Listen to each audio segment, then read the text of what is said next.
My business rival tried to destroy my company, so I bought his and fired him on his birthday. 6 months ago, I was running a moderately successful tech startup from my garage, thinking I had the world figured out.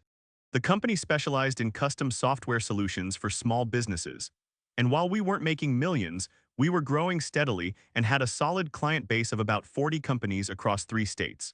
I had 3 employees working with me, and we operated like a tight-knit family where everyone knew everyone's coffee order and weekend plans. Everything changed when my former college roommate decided to launch his own competing business, just 2 blocks away from my office.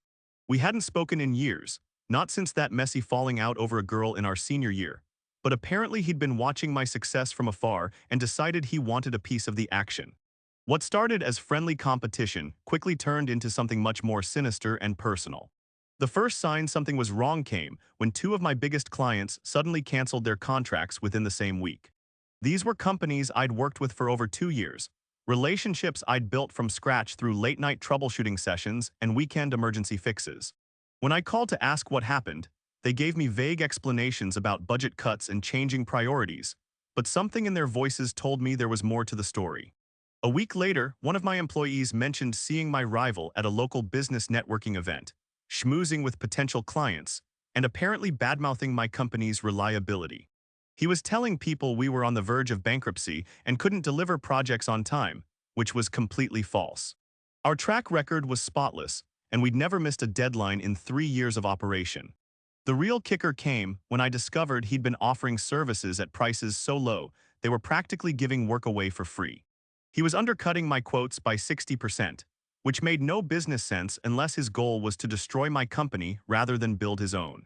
No legitimate business could sustain those prices and still pay employees or cover basic operating costs. Within a month, I'd lost 6 more clients, and my remaining employees were starting to worry about job security. The stress was eating me alive, and I found myself staying awake until 3 in the morning, refreshing my email and checking bank balances obsessively. My girlfriend started complaining that I was becoming distant and irritable, always talking about work problems instead of enjoying our time together. Then came the most devastating blow of all. My rival somehow managed to poach my head developer, the guy who'd been with me since day one and knew all our proprietary code and client relationships.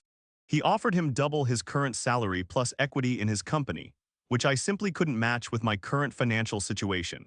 Losing him felt like losing a brother, and it left me scrambling to handle projects that required his specific expertise. But here's where things get interesting and where my rival made his first major mistake. In his eagerness to destroy my business,